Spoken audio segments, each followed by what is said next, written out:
पुस्तक परिचय. आर्य समाजाचा संदेश. लेखक हरी सखाराम तुंगार. 10 एप्रिल 1875 गुढीपाडव्याला आर्य समाजाची स्थापना झाली. इंग्रज राजवटीत भारतीय जनजीवन कसे होते?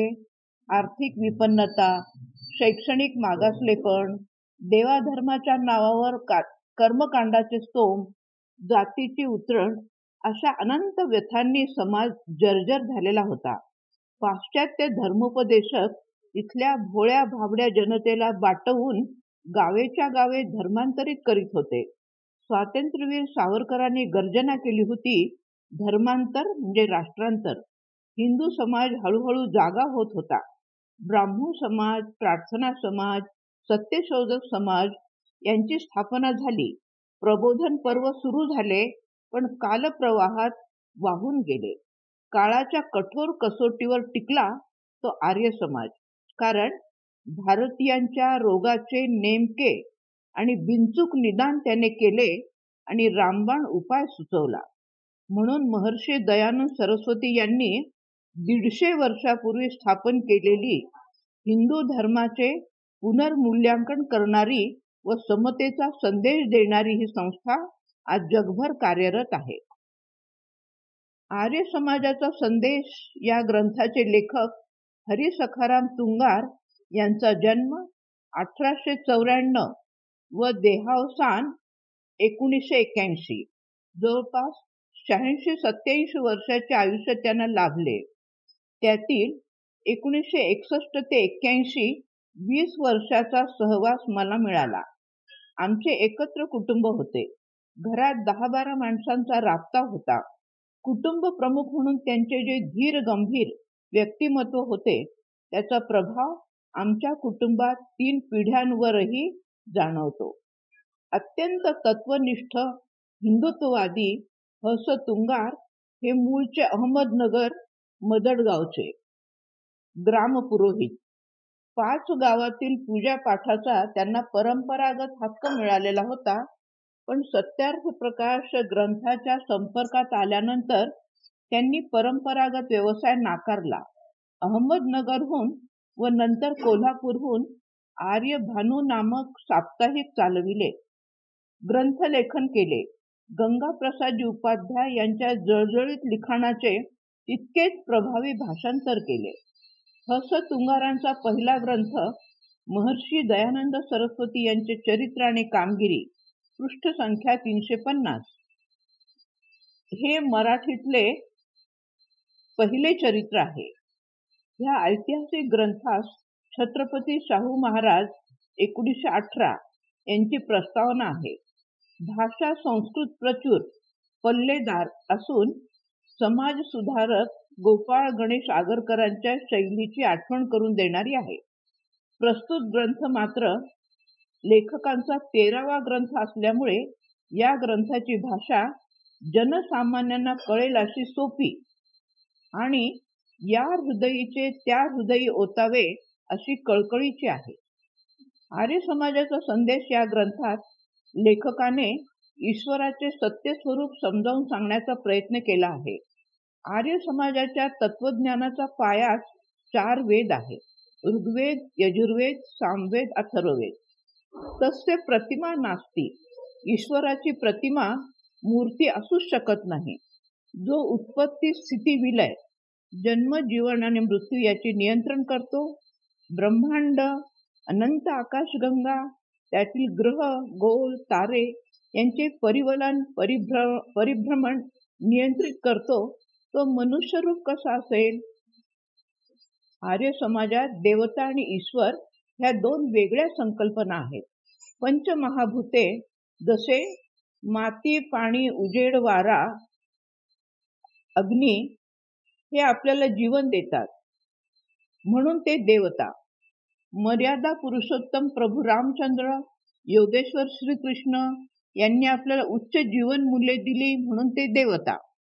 संत ज्ञानेश्वर महाराजांपासूनचे सर्व प्रांतातील विविध भाषांमधील संतांची मांदियाळी म्हणजे आपले श्रद्धास्थान, पण ते ईश्वर नव्हे. आर्य समाजात उपासना पद्धती म्हणून संध्या हवनाचे अनन्यसाधारण महत्व आहे. हवनासाठी आंबा, शमी, पळस, औदुंबर, पिंपळ अशा विशिष्ट वृक्षाच्या समिधा वापरतात. गाईचे शुद्ध तूप आणि 101 सुगंधित द्रव्यापासून बनवलेली हवन सामग्री वापरतात. ज्या ठिकाणी यज्ञ केला जातो ती भूमी किमान 15 दिवस तरी प्रदूषणमुक्त, विषाणूमुक्त राहते, हे विज्ञानाने सप्रयोग सिद्ध केले आहे. जन्माधारित जाती प्रथेवर आर्य समाजाने कडाडून हल्ला केलेला आहे. आर्य समाजाचा संदेश या ग्रंथात जातीभेदास गुलामगिरीची दृढ शृंखला म्हटले आहे. वैदिक संस्कृतीत वर्णव्यवस्था आहे, पण ती जन्माधारित नाही. गुरुकुलमध्ये सर्व जाती धर्माची गरीब श्रीमंत मुले यांना मुक्त प्रवेश असतो.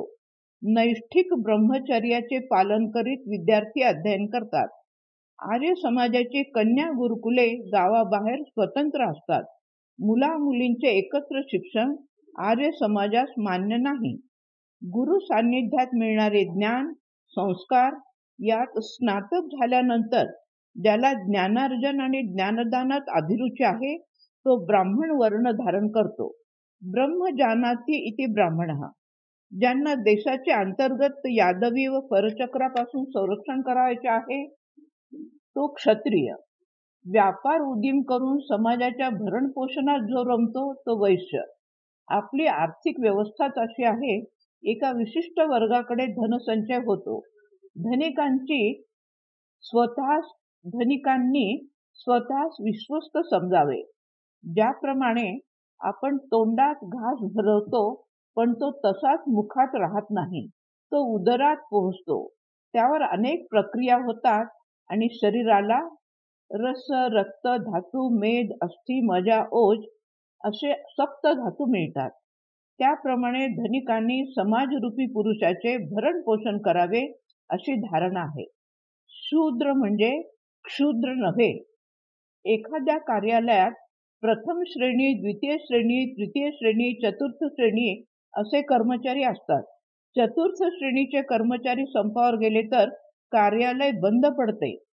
समाजात सेवाभावी आज्ञाधारक वर्ग अत्यंत आवश्यक असतो. पण ब्राह्मण, क्षत्रिय, वैश्य, शूद्र ह्या 4 समाज घटकाचे परस्पर संबंध कसे असावेत याबाबत वैदिक विद्वान सांगतात. पायात काटा रुतला तर डोळ्यात टचकन पाणी येते. परस्पर संबंध इतके संवेदनशील असावे लागतात. शिवाय बालपणी माणूस कोणत्याच वर्णाचा नसतो. गृहस्थाश्रमात जो व्यवसाय निवडला त्यानुसार त्याचा वर्ण ठरतो. व्यवसाय बदलला की वर्ण बदलतो. ज्याप्रमाणे तृतीय, चतुर्थ श्रेणीचा कर्मचारी आपली योग्यता वाढवून प्रमोशन मिळवू शकतो. वयाच्या 50 नंतर वानप्रस्थात किंवा संन्यासाश्रमात कोणताही वर्ण नसतो. त्यामुळे आर्य समाज मंदिरात पौरोहित्य करणारे वेदशास्त्र संपन्न विद्वान कोणत्या जातीत जन्मले होते याची आम्हाला माहिती नसते आणि कोणी कुणाची तशी चौकशीही करीत नाहीत. आजही आपला समाज देवाधर्माच्या नावावर चालणारा धंदा, उच्च नीचतेच्या अवैज्ञानिक कल्पना, बुवाबाजी आदी रोगाने जर्जर आहे. लेखक ह.स. तुंगारांनी अतिशय मार्मिकपणे आपले दोष दिग्दर्शन करीत असताना त्यावर कायमस्वरूपी रोगमुक्त करणारा उपायही सुचविला आहे. म्हणून 100 वर्षापूर्वी लिहिलेले हे पुस्तक आजही काल सुसंगत, प्रासंगिक ठरते. प्रबोधनकार केशव सीताराम ठाकरे म्हणतात, प्रचलित धर्मकल्पनात क्रांती करणाऱ्या विवेकवादाचा प्रसार स्वार्थत्यागपूर्वक करण्याची धमक अवघ्या भारत खंडात एकट्या आर्य समाजाशिवाय कोणातही नाही. म्हणून जिज्ञासूंनी हे पुस्तक अवश्य वाचावे. धन्यवाद.